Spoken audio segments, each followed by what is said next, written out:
Why is today's technologically advanced agriculture so destructive, while many indigenous cultures have been able to sustain their food systems over millennia? Addressing the growing threats to humanity brought on by our short-sighted exploitation of the natural world has been in the front of my mind throughout my life.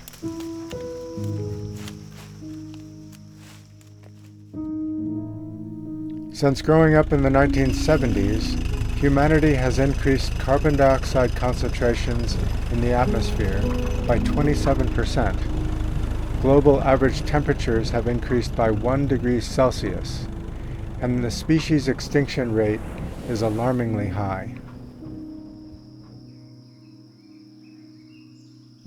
I became aware of the wisdom and power of nature to provide abundance and regenerate itself while living in Kona, Hawaii, where many shade-grown coffee farms also produce banana, avocado, citrus, and many other crops for family consumption.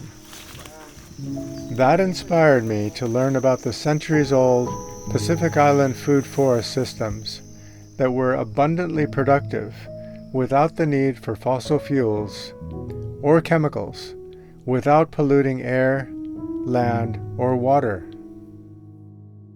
In some Pacific Islands, people still grow food in human-maintained food forests, as their ancestors have for thousands of years. How did they preserve these food systems to present day? They have told me, without our traditional food systems, we would lose our way of life. We would lose who we are.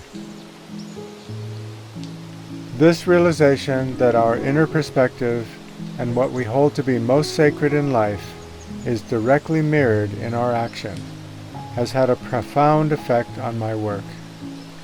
The realization that regeneration of our degraded agricultural lands and watersheds will require a deep transformation of perspective. We are nurtured by more than what we eat.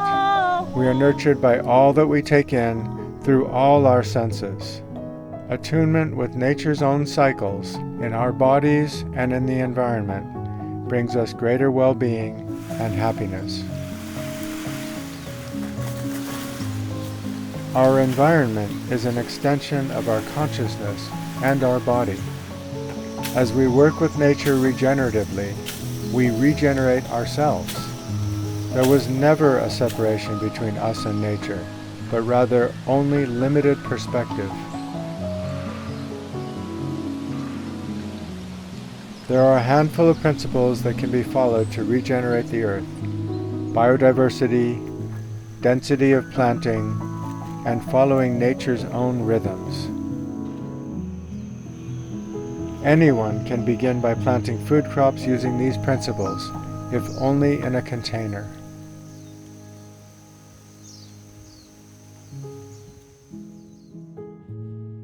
All of these trees came from a handful of seeds that I had in my hands 30 years ago, and one family's dedication to regenerate the land.